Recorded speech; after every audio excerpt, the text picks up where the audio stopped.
Hey y'all, welcome back to the show. You know who it is. It's your boy Jay Henahan, and you know what time it is. It's time for another episode of How to Kill a Sacred Cow. Tonight on the podcast, we have author Micah Dank. He has a 6-part novel series called Into the Rabbit Hole, of which you can find both on the interwebs and in tonight's show notes. We brought him on the show tonight to talk about astrotheology. It's just one of my pet subjects. I love talking about this. I love learning about it. And it was great to have him on because he tied a nice ribbon on a lot of the different aspects we've been covering astrotheology from. And it was a great time. He also gave us a first ever presentation on the Emerald Tablets of Thoth. I'm glad I actually got that right because I screwed that up every time. And I think I screwed it up a couple of times in this episode. But so this is going to be a very visual-heavy presentation today. So you're going to want to go check out the video if you're not already watching it. And you can find that on Odyssey. You can also find it on YouTube, the new Jay Henahan YouTube. As we all know that my How to Kill a Sacred Cow account was taken down. And you can also find it on the new and improved How to Kill a Sacred Cow website, howtokillasacredcow.com. So definitely go check those out. Make sure you pick up a copy or 6 of Micah Dank's Into the Rabbit Hole series. And sit back and enjoy the show. Now, without any further ado, Micah Dank. What I do is I decode things with astrology. That's basically what I do. And I found that aside from the Bible, which a lot of people see me do, and the Gnostic text of the Bible, there's also ancient books like the Epic of Gilgamesh, the Enumelish, the Quran, the Emerald Tablets, the Code of Hammurabi, for example. These are all astrologically based. So there's a different way to read this than just literally on its sense. So I'm just going to jump right in. Yeah, for sure, man. Okay, you can see this, right? Yes, sir. This is the Emerald Tablets of Thoth, sometimes known as Hermes Trismegistus. Okay? Now, it's important to know that string theory that we have right now is broken up into 2 components. You have string theory and M theory. M theory deals with M for membranes.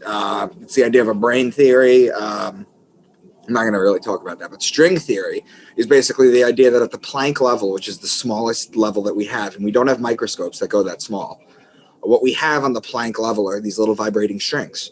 And the way they twist and turn and they do all their stuff gives it its properties, its taste, its color, the things that we pick up on the 5 senses. So that's the idea behind it. Now, that's the idea in cutting edge quantum physics right now, is string theory. Michio Kaku, actually, the great string theorist or theoretical physicist, is currently receiving an award based on his work, his Lifetime Achievement Award based on his work. So this is cutting edge stuff. But if you go back to the Quantum Hermetica, or you look at they're called the Hermetic principles. It goes back to Hermes. The third principle, and this is 6,000 to 8,000 years old. The third principle is the principle of vibration, that everything vibrates, nothing rests. So we're rediscovering an ancient science that we already knew about. Okay, but that's not really what I'm going to get into. What I'm going to do right now is I'm going to explain to you the 12 signs of the zodiac, which I think you've seen, but I'm going to give this to your audience. We're going to go over the 12 signs of the zodiac, and then we're going to read the Emerald Tablets, much different than anybody's ever read them before. Okay, so the first one I talk about is Aquarius, which is represented by the man with the water pitcher on the right. Okay, for people who are listening, it probably works better if you watch this podcast. But basically, do what you want. It's fine.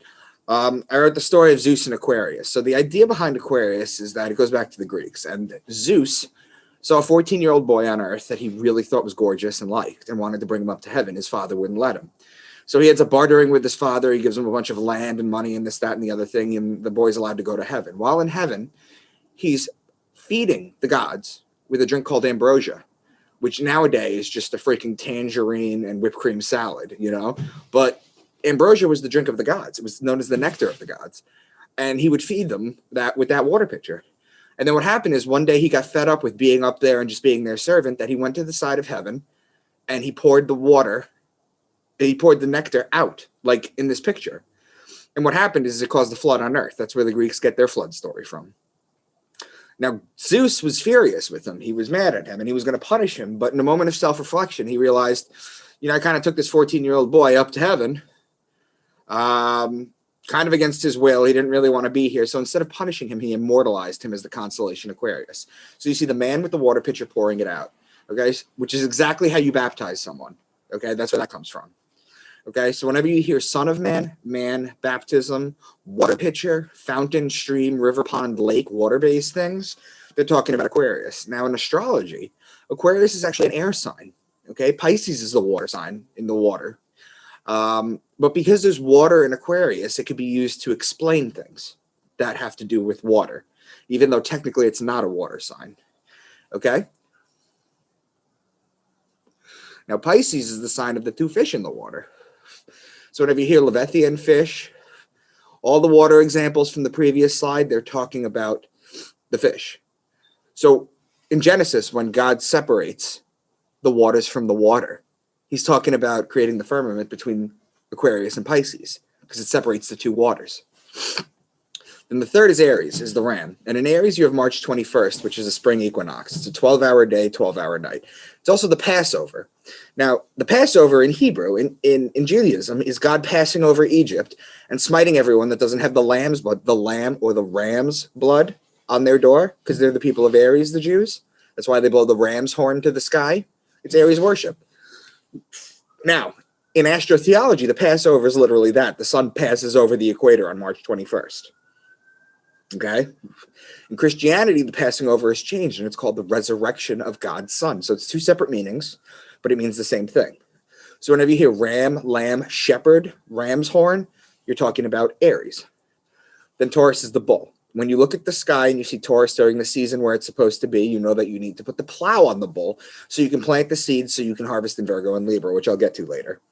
Okay, so you look at the sky, you see the bull, you put the plow, it's as above, so below. You put the plow on the bull. Now, we have machinery that does this now, but back in the day when it was written, they used to use bulls. Okay, that's how it was done. So whenever you hear bull, ox, calf, or cow, cow being a female bull, you're talking about Taurus. Then Gemini is the twins. It's a story of Castor and Pollux Troy, whose sister was Helen of Troy. It's a story of Achilles. This is another Greek story. So whenever you hear the words twins or brothers, they're talking about Gemini. Then Cancer is the crab, and it's a sideways moving creature. So for everybody watching, watch this. What the sun does is on December 25th, it rises a degree. On December 26th, it rises another. 27th, another.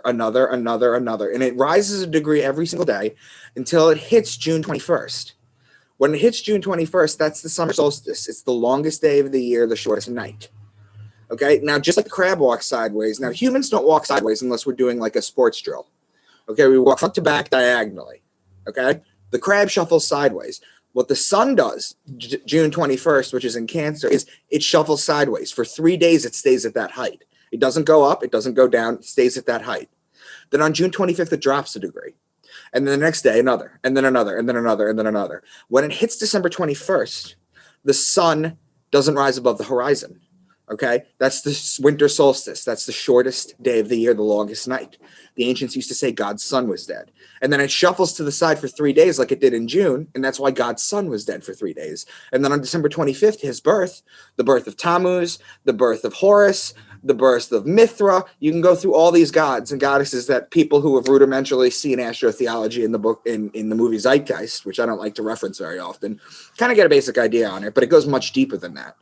Okay, so December 25th, that's why the gods are born, because the sun, God's only begotten son, the light of the world, is born again. Okay, comes back to life. So whenever you hear crab or beetle, they're talking about Cancer. Now, the reason it's the beetle is because the zodiac has pretty much stayed the same throughout history, but it's only changed slightly, and that was in Egypt. It had made two changes. Number one, it wasn't a crab, it was the scarab. Anybody who's seen the movie The Mummy knows about these little scarabs that run around and just basically attack things. That was the ancient beetle. That's why St. Augustine called Jesus the good beetle in his works.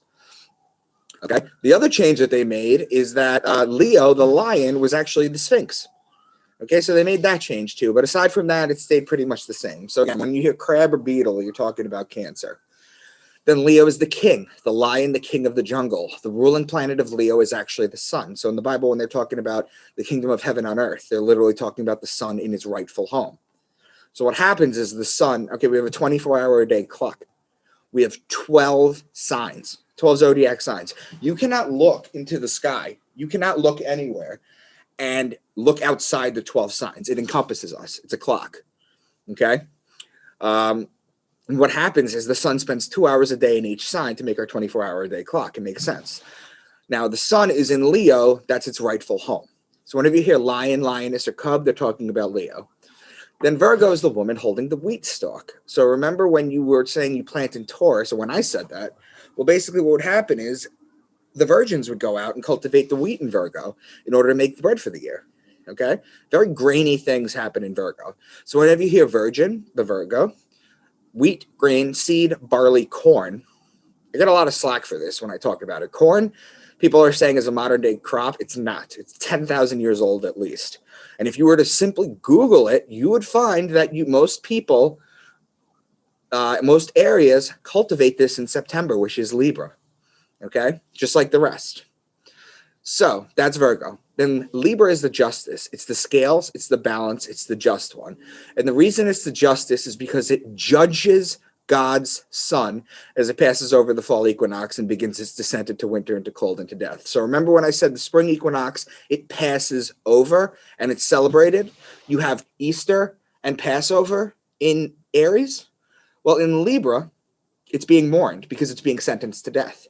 Now, because Libra is the justice or the judgment, there's no real coincidence that 8 days after Rosh Hashanah, which is the Jewish New Year, which is always in Libra, you have a holiday called Yom Kippur. And on Yom Kippur, it's the day of judgment, and it's always in Libra, the judgment, okay?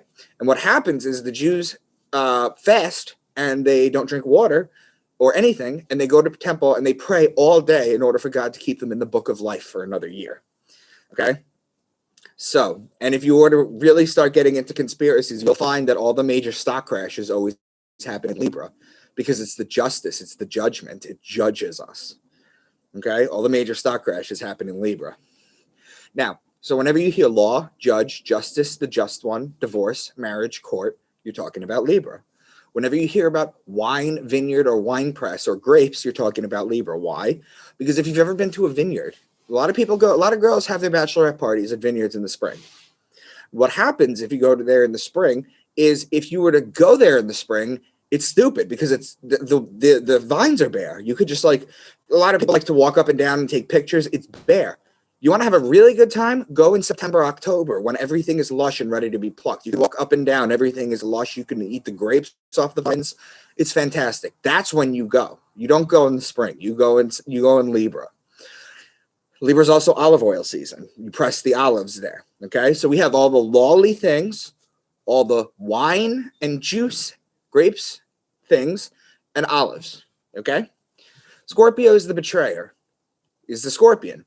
When a scorpion bites you, it leaves an imprint in your skin that looks like a pair of lips, and it's where the mafia gets their kiss of death from. It's why Jesus was betrayed by Judas with a kiss, and the sun is judged in Libra and betrayed in Scorpio. Finally, in Sagittarius, this is where the man with the bow and the arrow shoot the sun to inflict further punishment on the sun. Okay, why? Because December 21st is in Sagittarius, and I've mentioned December 21st is the death. Okay, anytime they're talking about a death in the Bible, they're talking about this. Now, there's 4 Gospels in the Bible. Jesus dies in all 4. Okay, that's why there's 4 horsemen. Horsemen is Sagittarius, and what is Sagittarius? It's the death. So in Revelation, you have 4 horsemen, 4 Gospels. He dies 4 times. There's just different variations on it. That's basically the metaphor they're trying to teach you. So whenever you hear horse, bow and arrow, spear, horseman, they're talking about Sagittarius. And then finally, you have Capricorn, which is the goat. Okay, now look at the zodiac wheel on the right. Now picture a little sun or a magnet at the bottom of Capricorn. Okay, picture it going up along the wheel a degree a day. It starts to climb up the mountain, the great mountain, all the way back to its height in the summer solstice in Cancer. It's the hero's tale. This is the hero's journey, okay? And just like the goat, you ever see a goat climb a mountain before? It can stand on like an inch ledge. They're insane. So that's why. Well, so those are the 12 signs. I've given you all the keywords that you'll need to decode things. Now we're going to start reading the Emerald Tablets, okay, with this astrotheology that I've just taught you, okay? And I just want to mention, this is the first time I've ever talked about the Emerald Tablets. Nice. Okay, so your show is premiered. You're premiering it, Jay. Okay. Hell yeah, man. That's You're what we're here premiering for. it, and I'm going to be sending this video out to a lot of people. Chosen I was from the sons of men. The sons of men / the son of man is Jesus, known as Aquarius, the man sign with the water pitcher. There's names for Jesus. Not to go back to the Bible, but there's names for Jesus. Now in Aquarius, when the sun is in Aquarius, or God's son is in Aquarius, Jesus being the son, he's known as the son of man. When the sun is in Pisces, the two fish, he's known as the fisherman of men. And it's why he feeds the masses with 2 fish. When the sun is in Aries, he's known as the good shepherd or the lamb of God. Okay, when the sun is in Cancer, he's known as the good beetle. When the sun is in Leo, he's known as the Lion of Judah.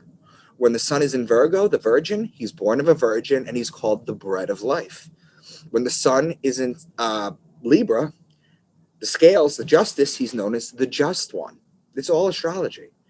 Okay, so now, then having drunk deep of the cup of wisdom, the cup constellation is called Crater and is between Leo and Virgo. So it's just a mention of it. Over the world, they then broke the great waters, drowning and sinking, changing Earth's balance until only the temple of light was left standing on the great mountain of Undal, still rising out of the water, some of there who were living saved from the rush of the fountains. The great waters are the 2 water-based signs, Aquarius and Pisces. Rising out of the water is Pisces, and the rush of the fountains is the fountain or Aquarius. You can see how Aquarius, the man with the water pitcher, that's usually made into a statue or a fountain, right? Mm-hmm. You see that. That's a very typical one that rich people have. Raging, they came with cudgels and spears, lifted in anger, seeking to slay and utterly destroy the sons of Atlantis. The spear is a weapon of choice across all holy books. In the Bible, the 2 most important murders are Jesus, who's killed with the spear of destiny, and Cain and Abel. Though Cain hits Abel over the head with a rock, the name Cain in Hebrew translates to spear. It is used interchangeably with the bow and arrow in Sagittarius. Why? Because Sagittarius is the death. It has December 21st in it, which is why the death occurs. There in the circle from eon to eon sit the great masters. Each zodiac sign is called an eon or a mansion or a house. There's different names for it in the Bible. In Jesus says in the Bible, and in my Father's home there are many mansions. Sometimes it's translated to abode. Each zodiac sign is an eon. Okay, so when you're talking about the Mayan calendar running out, for example, okay, the Mayan calendar didn't run out. It wasn't the end of time. People, it's a mistranslation. In the Bible, when it says the end of days, it's not the end of days, it's the end of an eon. That's what it translates to in Hebrew. Okay, and eons are basically zodiac houses. So what happened in the Mayan calendar, December 21st, which is the day of death, like I mentioned, 2012, when everyone went apeshit and they thought that the world was going to end, that was just the end of Pisces. That was the end of the eon. That was the end of the age. That's all it meant. Okay, so that's basically what it was. That was the end of Pisces. Seated within the flower of radiance sit 7 lords from the space-time above us. The 7 lords are the 7 planets they knew about at the time. Okay, because we now know there were 9 planets. Well, they kind of demoted Pluto, so we really have 8 planets. I'm not even going to get into Nibiru with you, but that's an additional one that you could make an argument for. But the 7 planets were the 7 planets at the time. It's also important to note that Saturn was a planet that was a lot closer than it was here. It was actually known as our second sun. Okay, that's why the Jewish people goes back to Saturnalia worship. That's why their day of rest is on the Saturn day. That's why the Christians have a sun day. Okay, and the Saturn day, the other thing too is that you were supposed to wear rings for Saturn, because you were supposed to listen to your God. Okay, you wear wedding rings because you were supposed to pledge your fidelity in front of your God, and Saturn was the god of the ancient times. So the 7 lords are the 7 planets they knew about at the time. Judging and weighing, they with their wisdom watching the progress of light among men. The judging is judgment, which comes from Libra, the judge in the scales of justice. They just kind of slip this stuff in, you know, and if you know what you're looking for, you could tell what sign they're referencing to. Free is amenti to the Son of Man. Notice here he said Son of Man, which is how it's supposed to be accurate, as above, so below. Usually it's the S-O-N of man. That's the metaphor. He's actually the sun. It's actually solar worship. Nothing has changed. It's all been solar worship since the dawn of time. It's funny that you mentioned Saturn worship because I've had Troy McLaughlin on the show a few times. Have you ever heard of his work, the Saturn Death Cult? Not too much into it, but yeah. Go But on. yeah, that was so we've covered that at length. So it's funny that you bring it up. What does he say about it? Yeah, basically that Saturn was the original sun of Earth, and that Earth and Venus and Mars were all incubated around Saturn. That it was thrown off, and that's where the original Saturn cults come from. Yep, Is from absolutely. the dark Why sun. do you think when you so they talk about Saturn was known as the black cube? Mm-hmm. The Jews wear the black cube when they pray. It's called tefillin. They wrap it around their hand 7 times for the 7 planets, and then they wear the cube on their head. The Muslims, they walk around the Kaaba, which is a giant black cube. When you graduate high school and college, you wear the black cube on your head. Okay, it's the mortarboard. It's all Saturn. Yes, and if you unfold the cube, you get the cross. Mm-hmm.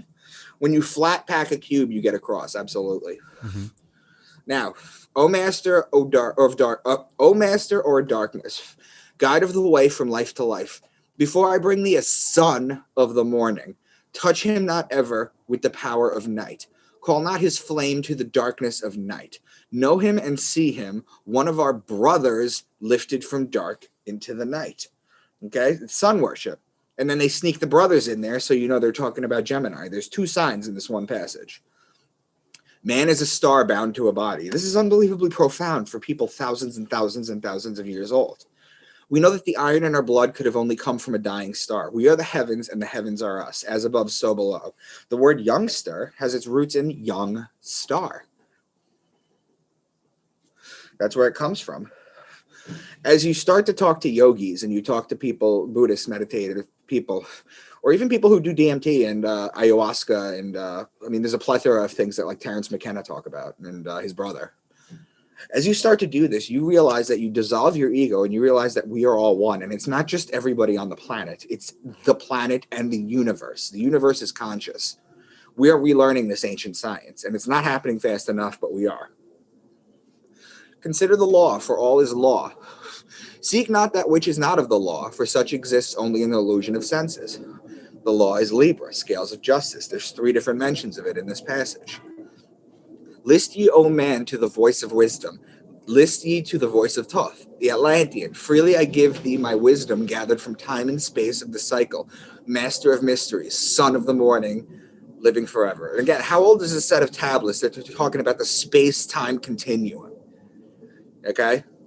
Most people only know about it because of Back to the Future. And that's probably dating myself.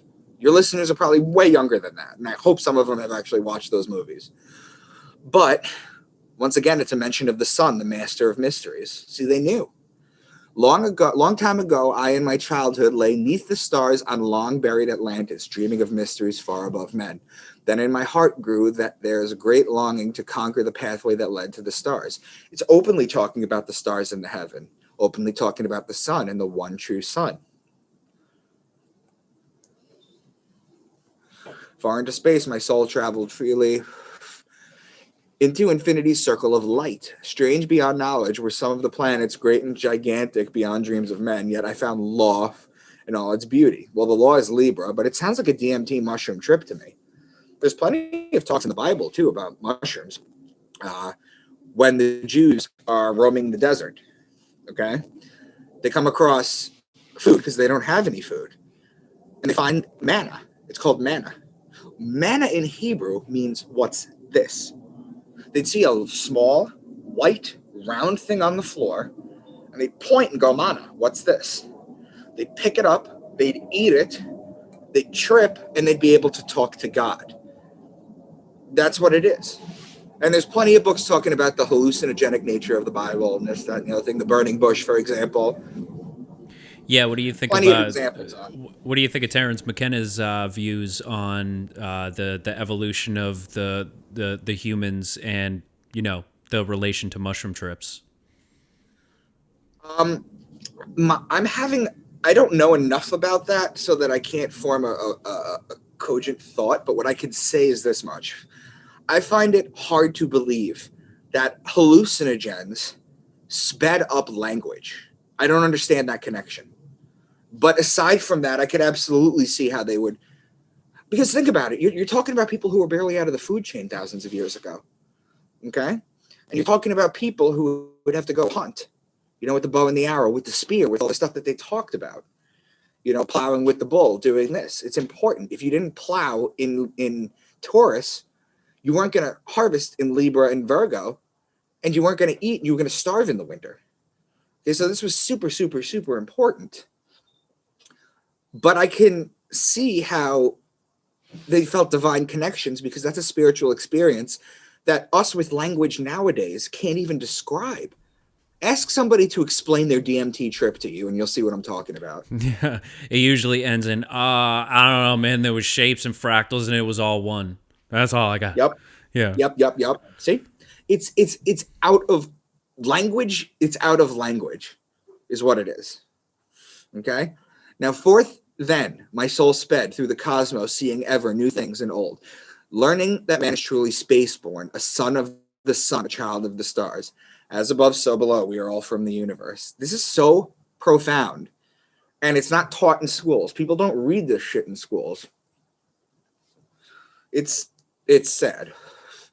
Know ye, O man, whatever from ye inhabit, surely it is one with the stars. The bodies are nothing but planets revolving around their central suns. Okay? No explanation needed. We're still not quite where we used to be with quantum physics, but it's a start. Relearning things. Humanity, we have this kind of like it's like a wave where we get enlightened and then we hit a dark period, and then we get enlightened and then we hit a dark period. There's usually a cataclysmic event that resets us very badly every 12,000 years. The last one being the Dry Age. But that's basically for another time. Deep near the rocks, I buried my spaceship, waiting for time when man might be free. Over the spaceship erected a marker in the form of a lion, yet unlike unto man. There's neath the image rests my spaceship. Rest yet my spaceship, forth to be brought when need shall arise. There is an interdimensional spaceship that's 3 atoms thick that Thoth buried under the Sphinx. It's buried under one of the chambers. The lion is Leo, and the man is Aquarius. Those are opposing signs in the zodiac. One of the ways you know these were encoded in a certain way that they were encoded is because they are encoded when they talk about connecting signs and opposing signs, because they knew in astrology those are very powerful signs. Okay? That's what they basically do. So you're going to see lots of opposing signs and connecting signs, even as exist among the dark brothers. So there exist the brothers of light. The brothers refer to Gemini, the brothers. Master they of the sun power, ever unseen, yet the guardians of men. Once again, the mention of the glorious sun, the light of the world, God's only begotten son. They talk about the sun so much in all these books encoded. Deep in the dark halls sit 7 units of consciousness from cycles above. Manifest they in the cycle as guides of man to the knowledge of all. 7 are they, mighty in power, speaking these words through me to men. Time after time stood I before them, listening to words that came not with sound. So think about how powerful that message is. And the 7 references the 7 planets that they knew about at the time, as I've mentioned. There's really 2 mentions in the Bible and in other things when they talk about 7. They're usually talking about the 7 planets. But the other time they're talking about 7, which you can decode differently, is when they're talking about, have you heard of the Pleiades? Yeah. The Pleiades are known as the 7 sisters. They're 7 stars. Now, as you're reading this, is this being read continuously? Like, is this line for line the Emerald Tablets of Thoth? It doesn't really work like, so I'm an author, right? I have a 6-book series where I basically share all this stuff. Okay. But some of what we write is also called filler. It's just conversation to make way. Not every line is potent. Do you know what I'm saying? So this is everything in the Emerald Tablets that talks about astrotheology, but it's not line for line. Sometimes it is. And unfortunately, the Emerald Tablets it's not like the Bible where I can give you a chapter, a verse, a book name. I can't do that. The Emerald Tablets are just kind of laid out there. I suppose I could separate them by tablets, but I didn't choose to do that. Maybe I should. Know thou art one with the cosmos, a flame and a child of the light. We are all one. This is not a new concept, and it's one that is being kept from us to keep us divided with race politics, financial status, etc. It is meant to keep you at your lowest level. You have your chakras, okay? You have purple and the red at the bottom. That's why you have ultraviolet and infrared. Those are the extremes of the two, okay? What they'll have you do by reading this literally is keep you in your lower chakras, okay? In order to become enlightened, okay, you need to understand this science. Now, not as man am I for free have I become of dimensions and planes. In each I take on a new body. In each I change in my form. Know I now that the formless is all there is of form. It's a talk of dimensions, string theory and M theory, now only realizing that there are at least 11 dimensions. We're stuck on the third dimension, fourth density, including time. Thoth was known as Hermes Trismegistus. String theory says that everything is made up of strings on the Planck level that vibrate. How they twist and turn and vibrate gives it its properties, color, smell. So I did tell you this before. The third Hermetic principle, which I went over too, is the principle of vibration, nothing rest. Cutting edge quantum physics now is only relearning this ancient science. Great is the wisdom of the seven. Mighty are they from beyond. Manifest they through their power filled by force and beyond. The seven are the seven planets. Far have I been on my journey through space-time, even to the end of the space of the cycle. Space-time is not a new concept. These books are available to read. I have no idea why nobody goes back. There's a phrase called chronological ethnocentrism, okay, which basically means that because we're the furthest along in time that we know of, excluding parallel dimensions with other timelines and things of that nature, the ancients had less wisdom and knowledge. We think about things like the Dark Ages, but this is just not true. They may not have glasses and contacts in the past, but ancient Romans used to look at the gladiators through crystal prisms that reflected light so they could see. They made do with what they had. Okay, so they may not have had glasses back then, but they were still able to see. Whereas they were able to build pyramids that we tried to build a 16th or a 300th scale pyramid, I forget, in Japan, and the machinery broke, the cranes broke. We couldn't do it. Okay? Seek ye, O man, to find the great pathway that leads to the eternal life as the sun. Once again, the sun. Space is filled with concealed ones, for space is divided by time. Seek ye the key to the time space, and ye shall unlock the gate. Know ye that throughout this time-space, I can't read today. Throughout the time-space consciousness surely exists. Though from our knowledge it is hidden, yet it forever exists. The constant mention of the space-time throughout the tablets. Throughout the space-time, consciousness surely exists. The universe is conscious. We're only learning this now. You know, we knew this. And the works have survived. It's the weirdest thing. Nobody reads anymore. You know, this is ancient quantum physics. There's a book called The Quantum Hermetica. Pick it up. It tells you how all of the quantum principles, the Hermetic principles, how they all apply to life nowadays. I've only mentioned the third one. And there's so much to talk about with just that one. Yeah, that's especially troublesome because, like, if it's already there and it's already out in the ether, it's already there in the consciousness, you shouldn't have to relearn this stuff. I understand going through the Dark Ages and then coming back into re-realizing it, but, you know, of course, there's forces at work to keep you from relearning that stuff. Yep. They want to keep you down with alcohol. They want to keep you, and alcohol is fun. Don't get me wrong, but like alcohol lowers your vibration to your reptilian base, because we can have intelligent conversations right now, but what happens when you start to drink and drink and drink? Then you're like, oh, I need to eat food. I need to sleep. You know, I need to fuck. You know, it brings you down to your reptilian brain is what it does. Whereas consciousness expanding things like marijuana, ayahuasca, DMT, mushrooms, things of that nature, they expand your consciousness. They shatter the reality. You know, that's basically what it does. Although a couple of those do make you want to eat and fuck too, though. I'm sure they do. I was just playing around. That's okay. Man is a light-born spirit, but without knowing, he can never be free. We need to remember who we are, where we came from, and where we are going. Ye are a son of the great light. Remember, and ye shall be free. We are all the sons of God. If God is infinite, nothing can exist outside of infinity. We are all one. We are all part of God, subjectively experiencing itself through the illusion of separation of individuals living in space-time. Before we all existed, God existed.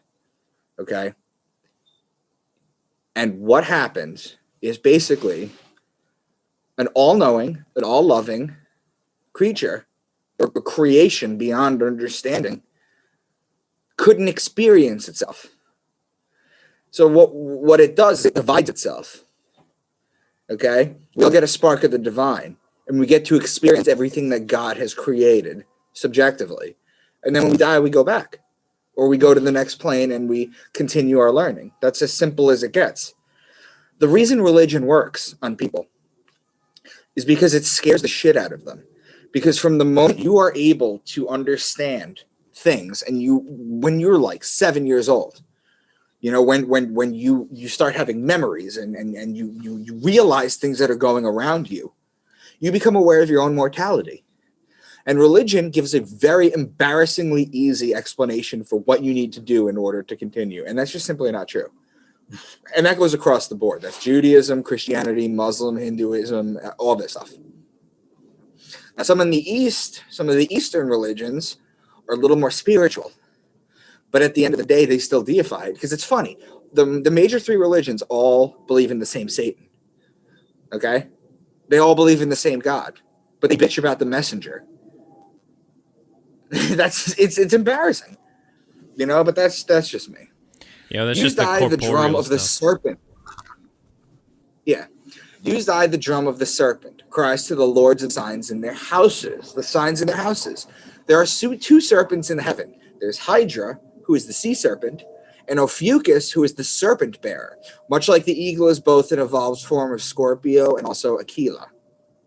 Okay? Hear ye and list ye, O children of Chem. Chem is ancient Egypt. It's where we get the words alchemy, chemeticism, chemetic, chemistry. Modern day religion called chemeticism traces back to the ancient wisdom of Egypt. Know ye that ye as a whole in this consciousness are only a cell in the process of growth. We are everything and we are nothing at once. And sometimes your consciousness can understand this dichotomy at the same time. You feel all knowing, all powerful, all everything, and then you just realize that you are nothing. You know, the idea of spiritual awakening is to bring yourself to a place where you do not have thought and where you can separate yourself from your ego. You know, there's a psychologist that said basically you spent the first 25 years of your life until your frontal lobe basically forms fully. You spend the first 25 years of your life developing a personality and your ego. And if you do it right, if you do life right, you spend the rest of your life trying to get rid of it. You know, so I kind of like that. Know ye, O man, that all of the future is an open book for him who can read. Edgar Cayce talks about this through his works. It's about accessing the Akashic records. The Akashic records are an interdimensional book of sorts that have all the thoughts, word, and action from everyone throughout history and all that will ever be, since time is merely an illusion in our dimension. Okay? Here's a thought for you. Time is only relevant in our dimension. Okay? Space-time is relevant. One of the main tenements is that time goes around large objects slower, if not for a fraction, but slower. Okay? There are two twins that worked at NASA, okay, that had identical clocks. One went up into space, one came down. The clocks were different when he came down. Okay? Time works differently. Think about it like this. I don't really have much here to do, but imagine for a second that you had a ball. 1 second, 1 second, 1 second, 1 second, 1 second, and it's just going up and down, right? Measuring time. Now, when you start to go faster and this opens up, it takes longer for this ball to hit here and come back. Okay, so that's how time basically works. It's time dilation. Okay, so there's that. Great is the struggle between light and darkness, age old and yet every new. Yet know in a time far in the future, light shall be all and darkness shall fall. The Bible talks about the dark versus the light, Satan versus God. In the end, light and goodness will always win. Knowledge and wisdom shall be man's in the great age, for he shall approach the eternal flame, the source of all wisdom, the place of beginning that is yet one with the end of things, of all things. Aye, in a time that is yet unborn, all shall be one and one shall be all. Man, a perfect flame of the cosmos, of this cosmos, shall move forward to a place in the stars. Aye, shall move ever from out of this space-time into another beyond the stars. They knew this. They knew that when you shed your soul, what happens is you go somewhere. Okay? That's basically what they're saying. And they knew this at the ancient times. We've forgotten that. You know, there's a saying that I like that I just put in my 7th book that says basically that it's not that the ancients, what is it? It's not that the ancients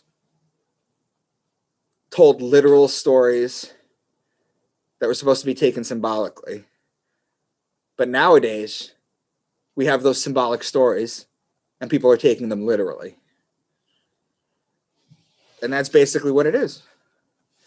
The time will come when ye too shall be deathless, living from age to age, a light among men. You can think of it in a very simple level at the same time. Okay, Jay, have you ever had a surgery? No. Never? Nope. And I aims to keep it that way. Have you ever been put under for anything? Yeah, a couple of teeth getting taken out, abscess wisdom teeth. No, but did they give you gas or did they put you under? No, they put me under with an injection. It was all 4. Had to take them out. It was gross. I'm sure it was. I had my 4 taken out too. I only had 2 at a time though. But they took out all 4 at the same time. Yeah, it was an emergency. Yeah. Of course they would knock you out. You know why? Because if they kept you awake and they numbed both sides, you would have swallowed your tongue. So that's why they had to put you out. Yeah, that makes sense. Yeah, that's why they had to put you out. That's why they only numb one side of your mouth, because you lose muscle contraction, whatever you call it. Anyway, so let me ask you a question. When you were out, anesthesia, the word anesthesia means without consciousness in Greek. Okay? Do you have any memories, or were you just up one moment and then the next moment you were up and in pain? Do you have any memories of being out? No. Actually, when he put the injection in, he said, "Okay, how do you feel?" And I said, "You fucking tricked me." And then I was out. And then I only woke up when it was done. So without consciousness. So one of 2 things is going to happen when you die. Either you're going to be dead and nothing happens, which none of the ancient sciences talk about. Okay?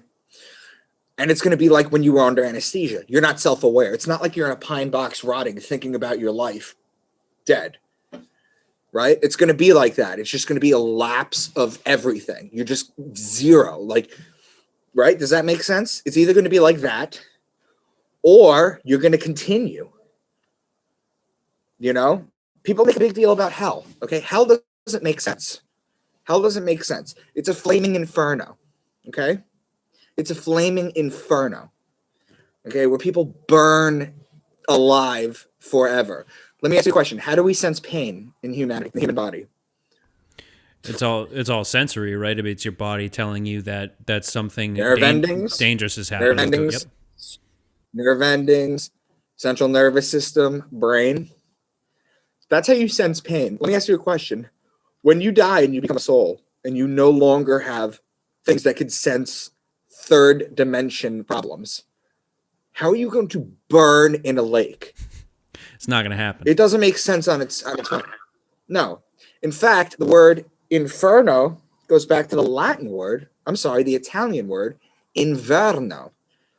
All right? And the word inverno means winter. Hell is winter. Hell is winter on Earth. Why? Because the vegetation stops growing. It gets cold out. It's dark. The sun doesn't come out anymore. Animals used to scrounge for food, and it was dangerous for people. There's a million different reasons. Hell is when people get sick more often. Hell is winter on Earth. If you read Dante, and you've ever read Dante's Inferno, when they're talking about Satan in the bottom level of hell, have you read it? Yeah, many years ago. The Divine Comedy? Mm-hmm.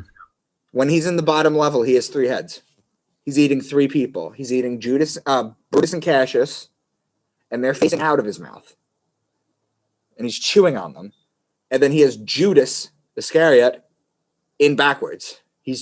Judas is just looking down his gullet. Okay, he's chewing the 3 of them. And if you look at any drawing, any painting of the devil's lair in hell, it's frozen. He's up to his belly in a lake of ice. He can't move because his wings are flapping so hard that it's freezing everything over and it can't thaw. Because every time it starts to thaw, it just freezes over again. See, Dante knew that hell was winter on earth. He got banished for it. You know, this is hell. Hell is winter on earth. Hell is not, what they do is they take the word and they pervert it. Okay? That's what they do. They take the word and they pervert it. Okay? They do the same with this. They do the same with, you know, or like with this. They pervert it. Okay? And that's basically what they do. So man in the future will deny the mysteries, but always the way the seeker will find. There you go. That's what it tells you. There's no explanation. No need. There in the temple, I drank of the wisdom poured as a fountain of light. The fountain is Aquarius, the man with the water pitcher. The lights is the lights that Aquarius gives off. Okay? Now go ye forth and summon thy brothers, so that I may impart the wisdom to light thy path when my presence is gone. Come to the chamber beneath my temple. Eat no food until 3 days are past. It's the mention of 3 days again. There's always 3 days. Whenever they mention 3 days in the Bible, Jonah in the mouth of the whale for 3 days. Or actually, they don't say whale. In Hebrew, it's dag gadol, which means giant fish. Okay? That's what it translates to. Or great fish, I should say. Great fish. 3 days there. Jesus dead for 3 days. There's plenty of mentions of 3 days in the Bible. That's because the sun walks sideways for 3 days. That's where that comes from. Okay? And this is where it comes from in the ancient times. Eat no food until 3 days are past. Mention of magnetism. Walter Russell talks about everything, and I mean everything being electromagnetic. Electric radiates, magnetism receives. The sun is electric, the male energy, and the moon radiates, the female energy. The female cycle is a 28-day cycle, just like the moon cycle. The moon controls the tide of the ocean, and we are 70 to 95% water. It's stupid to think the moon doesn't affect us. Also, because the sun is male and electric, it's why the male orgasms feels a jolt of electricity go through their body when they orgasm, while a female orgasms feels like a wave from the ocean that they can ride over and over again. It's as above, so below. Yeah, it's a beautiful thought also. I mean, it makes total sense to me looking at it like this. Yeah, for sure, man. This is fascinating stuff. Well, I've come to the end of it. Yeah, man. So there was one question I did want to ask you. You were talking about there being you had said something. What's at the bottom of the Sphinx? What's underneath there? They're talking about it's Thoth's. It's Hermes, if you want to believe it. It's Hermes' ship. Mm-hmm. And you think that that it's a literal It's an thing? interdimensional ship. Yeah. It's an interdimensional ship. Nowadays, we understand that there are anti-gravity spacecrafts. What you think is the most cutting-edge shit that they build out of Raytheon, we're 50 years past that. This is just the stuff they let us see. Okay, I'm not going to get into Roswell because I don't talk conspiracies that have been, like, overdone. You know, I'll never talk Flat Earth. I'll never talk that. I'll never talk 9/11. I'll talk any other one. But I never do the ones that are too divisive and too, you know, I'm already taking on religion. Yeah, and it's fascinating, all this, everything you're bringing up, because it's like, synchronistically, a lot of this stuff is stuff we've been talking about on my show lately, and it's all been independent of each other, and it's like this presentation especially is kind of tying a bow on a lot of the other stuff we've been talking about, the Saturn, the Saturn connection, the electromagnetism, the electric universe. Like, this is really fascinating stuff. Yep. Have you ever heard of the work of David Warner Matheson? I have David Matheson. Yeah, he makes his rounds. Yeah, man. Like, I've been reading his stuff since like 2015, and it was some of the other than Zeitgeist, which piqued my curiosity to a certain extent. But it was his take on the astrotheological interpretations of a lot of the mythological stories of history that really got me interested in this. And it feels like the two of you guys' work kind of work parallel. I really like the syncretism in a lot of this. I appreciate it. How much time do we have left? About 25 minutes, half an hour? Yeah, sure. Yeah. All right. You want me to go over the book of Revelation with you? Absolutely, dude. All right. Now, I already went over the 12 signs, so everybody remember the key words. This is the important thing. Now, where are you? Where'd you go? Hold on. Shit. There we go. Okay, share screen. La la la. Here we go. Quick question before you start. How did you originally get into all this? Who was kind of the first authors that got you interested in this Remember stuff? we were talking about off screen that I said that I moved to Boston? Mm-hmm. I was with an ex that I'm no longer with, and she was basically watching. We didn't have a lot of friends up there, so she was watching TV a lot, and the iPad had just come out, or the iPad with the camera had just come out. It was 2013. So I was on the iPad, and I was going down rabbit holes, and I came across Jordan Maxwell and Santos Bonacci's work. I don't know if you know of either of them. Yo, yeah. You do? Well, Jordan I talk to on a regular basis now. I have his Skype. My friend Truth Seeker, the rapper, put me in contact with him, and we've been contacted. And I'm going to be starting teaching at Santos's virtual school soon. Awesome, dude. That's freaking awesome. Because I sent him some of my work, and he goes, "Oh, you're good." He goes, "We want to have you." So let me show you how it works in Revelation. Okay? Because now, what do you know about Revelation? I've read it several times, and I've heard it explained to me. There's always different interpretations of it, but I'm definitely interested to hear yours. Specifically? What were you asking? Now, I was just wondering, do you believe it's prophecy of the end times? No, I tend to take the Bible more metaphorically. And if there is anything that could be considered prophetic, I think it's either fulfilled in a way that it's like, okay, people are trying to move humanity in a certain direction, so they exploit what people think is going to happen, or it's just that it's a constant inhumanity that these things come up. I'm going to show you a completely different way to read it. All right. Revelation 4:7. The first living creature was like a lion. The second was like an ox. The third had a face like a man. The fourth was like a flying eagle. This reference, ignore that. The lion is Leo. The ox is Taurus. The man is Aquarius, the sign of the man. And the fourth is like a flying eagle. I previously mentioned that in astrology, the scorpion is the belly-crawling creature. It's known as the lowest form of life on Earth, much like the snake in the Garden of Eden was made to crawl on his belly after the deception. It was a punishment. It's a low form of life. However, the scorpion evolves in astrology into the eagle, which is the highest flying form of life on Earth. And it evolves one more time into the phoenix. And what is the story of the phoenix? It's the story of Jesus. It's the story of the sun, S-U-N. Okay? It's a flaming ball that dies, or is betrayed and dies, and then it comes back to life out of its own ashes. It's the story of Jesus. So, you have the four signs: Leo, Taurus, Aquarius, Scorpio. Those are the four fixed signs of the zodiac in astrology. You have what's called fixed signs, you have what's called mutable signs or water signs, and you have things called cardinal signs. Okay? The reason they're called fixed signs is because they're fixed in their season. Okay? Leo is the dead of summer. Taurus is the dead of spring. Aquarius is the dead of winter. And Scorpio is the dead of fall. Okay? Now, the other interesting thing, too, is that when you look at the zodiac wheel and you take Leo, the lion, and Aquarius, the man, those are opposing signs. When you take Taurus, the ox, and Scorpio, those two are opposing signs. Now, when you combine them on the zodiac wheel, what they do is they form an X through the wheel. Okay? So that's how you're supposed to read this one. Revelation 5:5. Then one of the elders said to me, "Do not weep. See, the Lion of the tribe of Judah, the Root of David, has triumphed. He is able to open the scroll and its 7 seals." This mentions that Jesus Christ, the Son of God, also the Lion of Judah, as I mentioned, or Leo, the sun rules the planet Leo, is able to open the scroll and the 7 seals. Again, referencing the Pleiades. The Pleiades are in Taurus for those keeping score.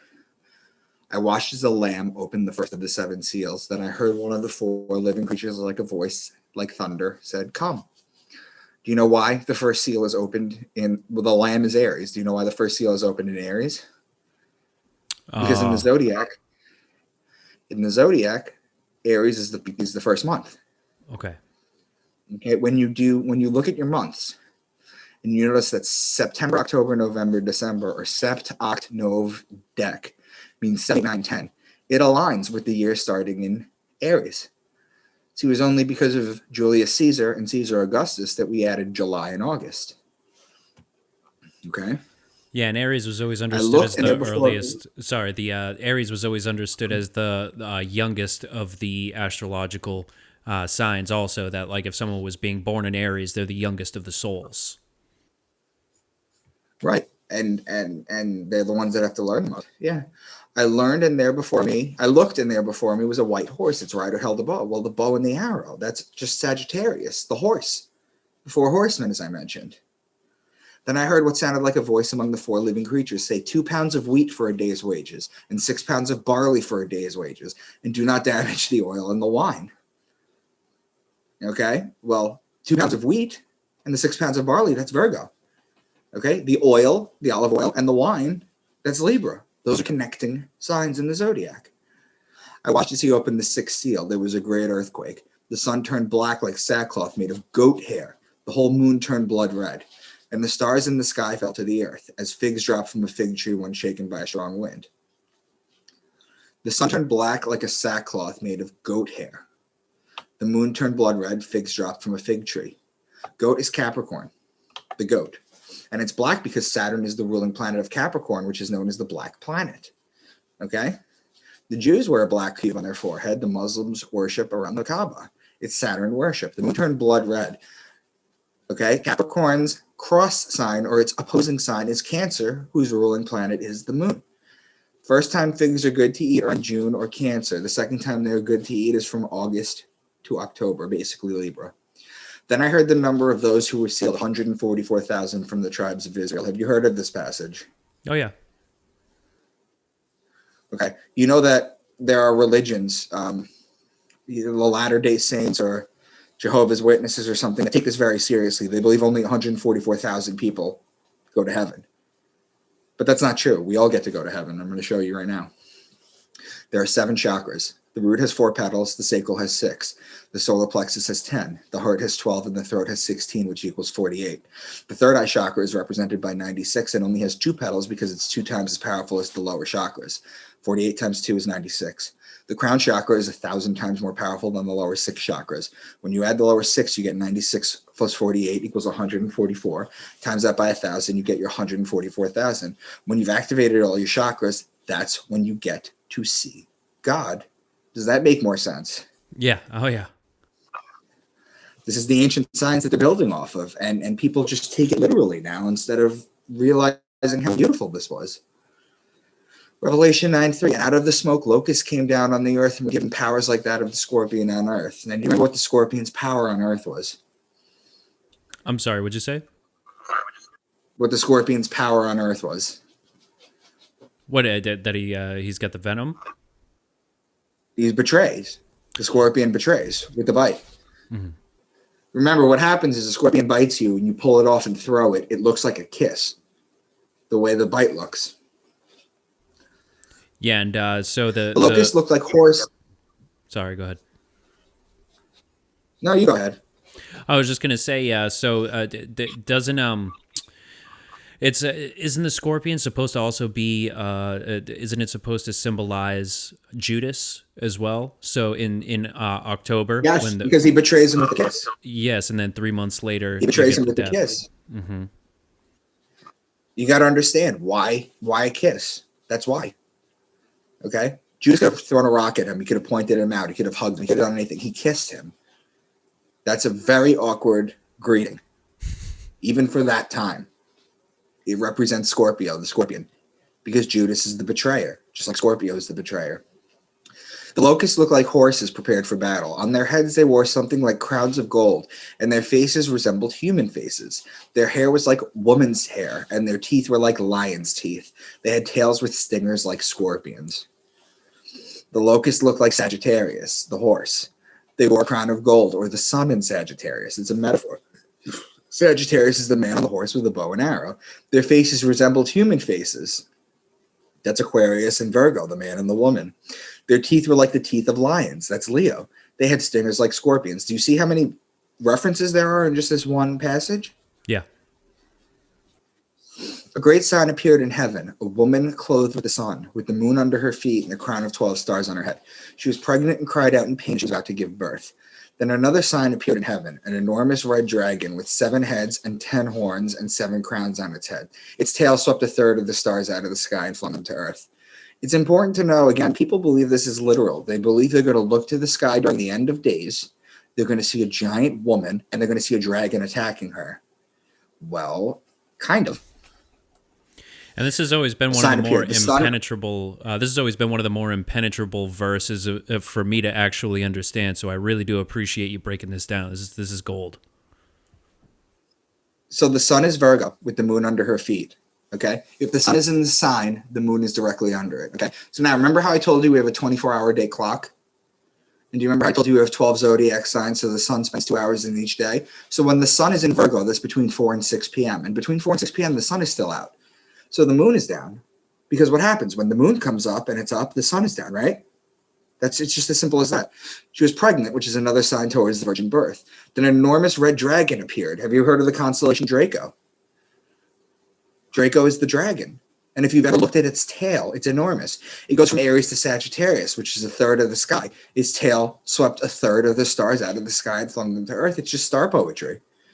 That's all this is. That's how you break that down. Revelation 13:2. The beast I saw resembled a leopard, but had feet like those of a bear and a mouth like those of a lion. There's a constellation called Camelopardalis. It can reference a camel, Camelos, and a leopard, Pardalis. The giraffe used to be called the camel leopard. Makes sense, right? Right. So the beast represents Camelopardalis, but had the feet of a bear. Ursa Major, or Ursa Minor, or the great bear, and her cubs. Okay? Mouth of a lion, that's Leo. Then I saw a second beast coming out of the earth. It had 2 horns like a lamb, but it spoke like a dragon. Again, here, lamb, lamb, Aries, the dragon, Draco. Cargoes of cinnamon and spice, of incense, myrrh, and frankincense, of wine and olive oil, that's Libra, of fine flour and wheat, Virgo, connecting signs, cattle and sheep. Cattle is Taurus, sheep is Aries, horses and carriages, Sagittarius, and human beings, Aquarius and Virgo. And that's how you break down Revelation. Yeah, man, I'm never looking at Revelation the same. And I always, I had some sort of a sense, especially learning about astrotheology, I had a sense that there was a lot of that in there, but it being described as star poetry makes more sense. What do you think of the verses that are talking about, without the number of the beast, you cannot buy or sell? Usually a lot of people make that into prophecy about, that. Well, the mark of the beast, they clearly refer to it as the sign of man. And the sign of man is 666. 666 is an ancient science. 666 is we're all carbon based. Okay, there's 6 protons, 6 neutrons, 6 electrons. Okay, carbon is the 6th element. That's where it is. I've heard another argument being made that was actually the sign of Nero. It supposedly mentioned Nero because he was supposedly very evil at the time. So that's what it was, but I tend to believe that a little bit more better. Yeah, Nero was it's all star poetry, though. There's nothing guys who are listening, there's really nothing to fear. You don't need to carry religious guilt. Mm-hmm. Yeah, and Nero is definitely no more or less evil than any of the other emperors that came after him or before him, for sure. He just happened to be the guy at the time. Mm-hmm. Yeah, absolutely. Yeah, so Micah, thank you very much for coming on the show, man. That was friggin' fascinating, man, because I've never had anyone actually explore the Emerald Tablets of Thoughts like that in Thoth. I don't know why I keep saying thoughts. Yeah. Yeah, no, to break it down like that. Like I said, I've heard it through osmosis from any one of a number of different philosophers, and there definitely feels like a tie there between all the ancient religions and just that you can pull out of them that astrotheological underpinning. Yeah, I'm glad. I hope I taught you some stuff. I'll send you some links behind the scene of more of my stuff. And hey, listen, if you're ever interested, I say this to everybody, especially because you're a content creator. I have a 6-book series, soon to be a 7th book series, where I basically write this kind of stuff in fiction. It's truth in fiction, like 1984 or 20,000 Leagues or A Brave New World, the 2001 Space Odyssey. I can go on. Things like that. That's kind of how I do it. And I basically molded my writing off of like Dan Brown. So there's a lot of cryptograms, anagrams, things to figure out. It's fun reads, but you get an abundance of knowledge from it. And it goes incredibly deep. And yes, it's based on astrotheology, but it also goes into conspiracies, out-of-body experiences, all sorts of stuff I throw in there. And because you're a content creator, if you want to reach out to me, I'll send them to you and I'll give you a discount. Absolutely, man. That sounds awesome. And where can everybody find your stuff? Yes, thank you. So, guys, I'm on Twitter at Real Mr. Dank. I'm on Facebook and Instagram at Micah Dank. My email address, well, I won't give my email address out, but basically find me on social. Or guys, reach out to Jay. He'll put me in contact with you. Listen, guys, it's getting hard because I do contact, I do talk to a lot of people, but I still am able to talk to every single person that follows me or reaches out to me. I have conversations with, I want to get to know you guys. I want to know what you think, and that's just kind of how I am right now. Yeah, it's important to stay in touch with everybody, but it does get to be a lot. That's for sure. Yeah. So yeah, Micah, thank you very much, dude. This will not be the last time we speak, man. Thank you very much. No, for coming next on the time show. I come on, I'm going to give you my my full presentation on astrotheology, where we're going to go into biblical verses and we're going to do all that kind of stuff. Well, actually, you saw that one already, didn't you? I've seen one. Yeah. Yeah, so you've seen that one already. So, well, let's see what the feedback is from your fans. Absolutely, yeah. I'm sure there's going to be a lot of them that I read something somewhere that I liked a lot too. It says a good teacher will at first leave you very confused or pissed off. And that's kind of how I was when I discovered this stuff. And I know I dropped a lot of stuff tonight. I don't expect you to soak it up. I expect a lot of you will reject it. That's fine. But keep an open mind. The book series is called Into the Rabbit Hole. Okay, by Micah Dank, and you can get it on Amazon. And if you don't want to get it on Amazon, because a lot of people in our truther community don't, which is fine, I totally understand that, just reach out to me on social. I sell signed copies from my house. I sell thousands of signed copies from my house. All right, hey, the great Micah Dank, thanks very much for coming on the show, dude. I appreciate it. Shoot me the link when you get it. Absolutely, will do, my man. Thanks. Take care, man.